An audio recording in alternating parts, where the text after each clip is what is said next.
in that fire. Imagine just burning your finger or getting a burn on your arm or something. That hurts. Imagine your whole body being covered in that, man. And also, what's going to cause this to happen? There's only one thing that's going to cause this to happen right here. Straight to the point. Zechariah 14 to verse 12. And the plague, and this shall be the plague wherewith the Lord will smite all the people that have fought against Jerusalem. Their flesh shall consume away while they stand upon their feet, and their eyes shall consume away in their holes, and their tongue shall consume away in their mouth. What's going to cause that to happen? You're standing on your feet, and all your flesh is just melted away while you're standing there. It's not going to be no atomic bomb that's going to do that. It's going to be a missile that's going to do that.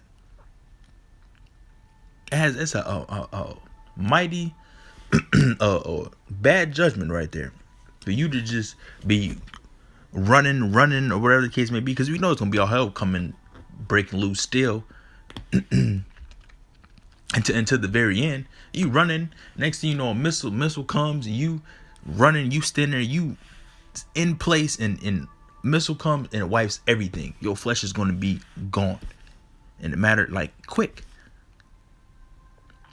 You can't imagine a fire being all over your whole body, and you can't ain't no stop, drop, and roll. You're not gonna be able to do that. Throw some water on you and it's gonna extinguish. It's nuclear missile heat that's gonna be in your body. It's a terrible thing that's coming to this place, but it has to happen. I think I got all the scriptures that I pulled out. Yeah, I think I got all the scriptures. So all that stuff, it's in the scriptures that I pulled out. What does that sound like that's describing? That's describing nuclear missiles. And let's get this. I want to get this.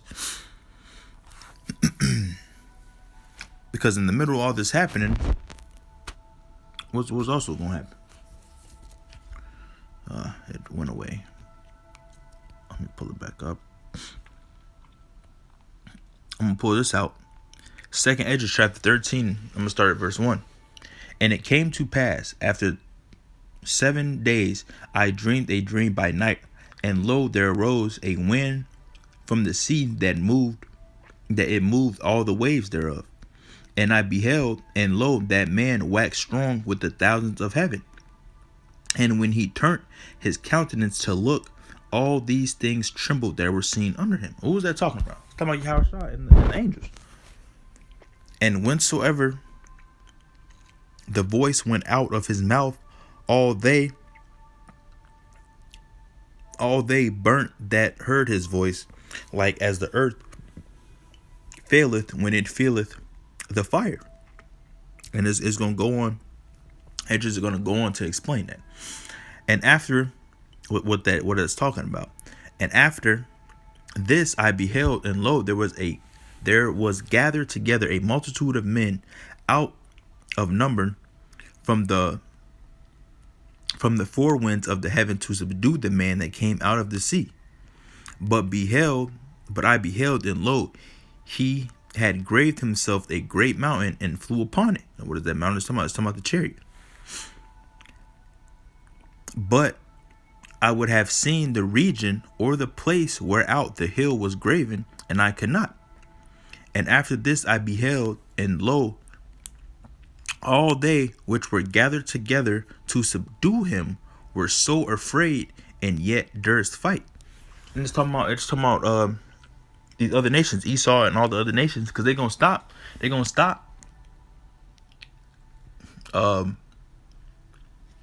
The World War III battle going on, and they're gonna have a common enemy, so they're gonna stop fighting each other. They're gonna look. We have a bigger threat in our hands. We have to take whoever this is out of their power. So they're gonna direct all their technology, weaponry towards Yahweh and the angels, but they're not gonna win.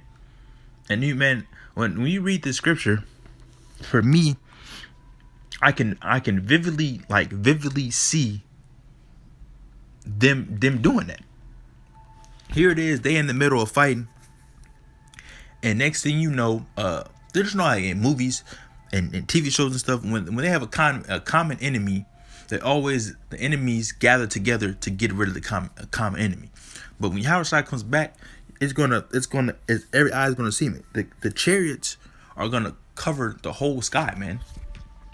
And imagine seeing just so-called UFOs as the people know them, but we know it's the chariots coming out of the sky, filling the sky. They're gonna be afraid because they're gonna be sparks of tempest flying out. People gonna be getting burnt up.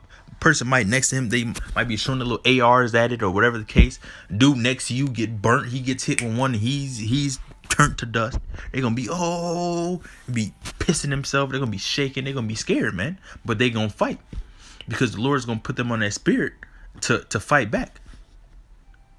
And lo, as he saw the violence of the multitude that came, he neither lifted up his hand, nor held sword, nor any instrument of war. But only I saw that he sent out of his mouth, as it had been a blast of fire, and out of his lips a flaming breath, and out of his tongue he cast out sparks and tempests. And what is that talking about? It's talking about the so-called laser beam that's going to be coming out the chariots. It's not talking about his actual mouth breathing out fire like a dragon. It's not talking about that. And they were all mixed together, the blast of fire and the flaming breath and the great tempest, and fell with violence upon the multitude which was prepared to fight, and burned them up, every one, so that upon a sudden of an innumerable multitude nothing was to be perceived, but only dust and the smell of smoke. When I saw this, I was afraid. So Esdras was scared when he saw this. Imagine getting a vision and you seeing this. You seeing people get turned to dust when they get hit by one of these sparks of tempest. And imagine, man, it's gonna be a scary sight to be living in, but it's gonna be beautiful at the same time because we know that a new heaven, a new earth is coming.